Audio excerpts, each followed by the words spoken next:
नमस्कार, SBT news में आपका स्वागत है। पेश है 20 नवंबर रविवार सुबह 6:15 बजे राजस्थान की बड़ी खबरें। राजस्थान भ्रष्टाचार निरोधक ब्यूरो के महानिदेशक बीएल सोनी व अतिरिक्त महानिदेशक हेमंत प्रियदर्शी कल भरतपुर में थे। उन्होंने ऑडिटोरियम में जन जागरूकता और जन संवाद कार्यक्रम से लोगों को भ्रष्टाचार के खिलाफ जागरूक किया। एसीबी के डीजी बीएल सोनी ने कहा कि अधिकारियों में एसीबी की कार्यवाही का खौफ होने लगा है। पहले अधिकारी मंथली लिया करते थे, अब पकड़े जाने के डर से वीकली लेने लगे हैं। वे बोले, अधिकारी पैसे लेकर काम करना चाहते हैं, इसलिए रिश्वत देने वाले की वे शिकायत नहीं करते। सोनी ने लोगों को भी आड़े हाथों लिया। कहा कि लोग पैसे देकर काम कराना चाहते हैं। कहीं लोगों को लगता है कि पैसे देकर काम हो सकता है, तो आमतौर पर वे रिश्वत देने के लिए तैयार हो जाते हैं। अधिकारियों को भी चाहिए कि रिश्वत की पेशकश करने वाले लोगों की शिकायत करें। सोनी ने कहा कि आजकल रिश्वत लेने के तरीके बदल गए हैं। अधिकारियों को फोन टैप होने का डर सताता है, इसलिए वे ऐप पर लेन देन की बात करते हैं। राजस्थान भाजपा 1 दिसंबर से जन आक्रोश यात्रा शुरू करने जा रही है। इस यात्रा के लिए बीजेपी ने जिलेवार प्रभारी भी नियुक्त किए हैं। पार्टी ने बीकानेर शहर से माधराम चौधरी, बीकानेर देहात से ओपी महिंद्रा, श्रीगंगानगर से अजय पाल सिंह, हनुमानगढ़ से दशरथ सिंह शेखावत, चूरू से सुरेंद्र पाल सिंह टीटी, जयपुर शहर से मदन दिलावर, जयपुर दक्षिण से गजेंद्र सिंह खिवसर, जयपुर उत्तर से मोहन लाल गुप्ता, सीकर से राज्यवर्धन सिंह राठौड़, झुंझुनू से सुमेधानंद सरस्वती, अलवर उत्तर से रामलाल शर्मा, अलवर दक्षिण से रामस्वरूप कोहली, दौसा से घनश्याम तिवाड़ी को जिम्मेदारी दी गई है। इसके अलावा यात्रा के लिए भरतपुर से मुकेश दाधीच, धौलपुर से ज्ञानदेव आहूजा, करौली से किरोड़ी लाल मीणा, सवाई माधोपुर से प्रभुलाल सैनी और कन्हैया लाल मीणा, अजमेर शहर और अजमेर देहात से प्रसन्ना चंद्र मेहता, टोंक से कालीचरण सर्राफ, नागौर शहर और नागौर देहात से अरुण चतुर्वेदी, भीलवाड़ा से ताराचंद जैन, जोधपुर शहर से वासुदेव देवनानी को प्रभारी बनाया गया है। विधानसभा चुनाव हो या लोकसभा चुनाव, अब आपको वोट देने के लिए मतदान केंद्र पर जाने की जरूरत नहीं है। मतदान दल खुद आपके घर आएगा और वोट कास्ट करवाएगा। यह प्रयोग शुरू हो गया है। इसके लिए वोटिंग के दिन से पहले ही चुनाव अधिकारी आपके घर बैलेट पेपर लेकर पहुंच जाएगा। राजस्थान के मुख्य निर्वाचन अधिकारी प्रवीण गुप्ता ने बताया कि भारत निर्वाचन आयोग 80 वर्ष से अधिक उम्र के वृद्ध मतदाताओं और दिव्यांग मतदाताओं को घर बैठे ही मत डालने की सुविधा प्रदान करता है। सरदारशहर विधानसभा उपचुनाव 2022 के लिए अंतिम मतदाता सूची जारी कर दी गई है। उन्होंने बताया कि घर बैठे ही वोट डालने के कुल 797 आवेदन प्राप्त हुए हैं, जिसमें 80 वर्ष से अधिक आयु के 690 मतदाता और 107 दिव्यांग मतदाता हैं। घर से ही वोटिंग सुविधा प्रदान करने के लिए 20 मतदान दल गठित किए गए हैं, जो 24 से 29 नवंबर के बीच इन मतदाताओं से होम वोटिंग करवाएंगे। देश में अगले वित्त वर्ष के लिए केंद्रीय बजट की तैयारियां शुरू हो गई है। राजस्थान सरकार इसमें प्रत्यक्ष एवं अप्रत्यक्ष करों को लेकर व्यापारिक संगठनों से सुझाव ले रही है। राज्य के प्रमुख शासन सचिव वित्त अखिल अरोड़ा की अध्यक्षता में आज सचिवालय के कॉन्फ्रेंस रूम में विभिन्न व्यापारिक संगठनों के माध्यम से राज्य सरकार ने सुझाव लिए हैं। बैठक में उद्योग जगत से संबंधित संगठनों ने केंद्रीय बजट प्रस्तावों में सम्मिलित किए जाने हेतु अनेक व्यवहारिक और महत्वपूर्ण सुझाव दिए। Rajasthan state medical dental counselling board की ओर से 85% state quota MBBS BDS offline counselling round 2 में 11,682 विद्यार्थी एमबीबीएस सीट आवंटन की कतार में हैं। पाली और सिरोही मेडिकल कॉलेज सहित राज्य भर के सभी मेडिकल कॉलेज के लिए प्रवेश प्रक्रिया चल रही है। Medical dental counselling board Jaipur की ऑफिशियल वेबसाइट पर हाल ही में जारी की गई 468 पेजों की संयुक्त मेरिट सूची से ये जानकारी प्राप्त हुई है। एजुकेशन एक्सपर्ट देव शर्मा ने बताया कि एमबीबीएस सीट आवंटन के इंतजार में सर्वाधिक 4,401 विद्यार्थी ओबीसी एनसीएल कैटेगरी से हैं। अंतर्राष्ट्रीय रेसलर व राष्ट्रमंडल खेलों की स्वर्ण पदक विजेता गीता फोगाट शनिवार को कोटा पहुंची।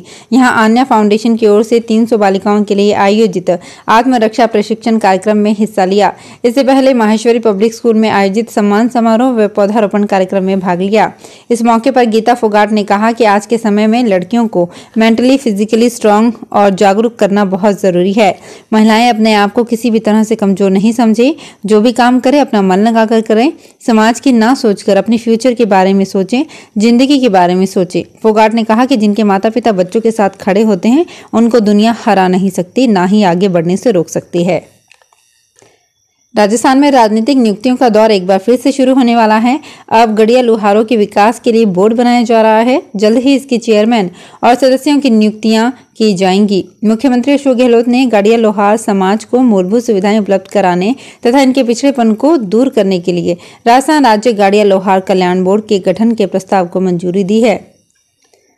सीकर के राजकीय श्री कल्याण कन्या महाविद्यालय में लाइब्रेरी खुलवाने सहित अन्य सुविधाओं की मांग को लेकर छात्र संघ अध्यक्ष राजकुमार जाखड़ के नेतृत्व में छात्राओं ने पुस्तकालय के ताले तोड़कर पुस्तकालय शुरू करवाया। लाइब्रेरी के ताले तोड़ने की सूचना पर कॉलेज प्रशासन ने पुलिस को सूचना दी। मौके पर पहुंची पुलिस ने छात्राओं से समझाइश की। इस दौरान कॉलेज प्रशासन व छात्राओं में जमकर बहस हुई।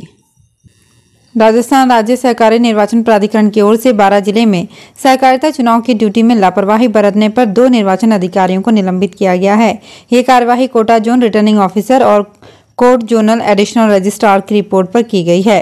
राज्य सहकारी निर्वाचन प्राधिकारी संजय माथुर के अनुसार तिलम संघ कोटा के सहकारी विकास सहायक हेमराज सिंह चौधरी व क्रय विक्रय सहकारी समिति अकलेरा के लिपिक राम सिंह मीणा को चुनाव ड्यूटी में लापरवाही बरतने पर निलंबित किया गया है। माथुर ने बताया कि दोनों की 12 रिटर्निंग अधिकारी ने इलेक्शन में ड्यूटी लगाई थी।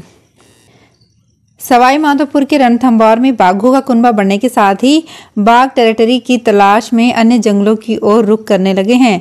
पूर्व में 2 से 4 नवंबर के बीच रणथंभौर का बाघ T136 दतिया व मुरैना के जंगलों में लगे कैमरे में कैद हुआ था। ये बाघ कुछ ही दिनों में 2 बार राजस्थान से मध्य प्रदेश के जंगलों में जा चुका है। वर्तमान में इस बाघ का मूवमेंट अब MP के दतिया के जंगलों में बताया जा रहा है। वहीं अब एक और बाघ के रणथंभौर से MP के जंगलों में पहुंचने की आशंका है। बाड़मेर में पहले कभी इतने डेंगू मरीज सामने नहीं आए जितने साल 2022 के सीजन में आए हैं। बरसात के बाद शुरू हुआ कहर नवंबर तक नहीं रुका है।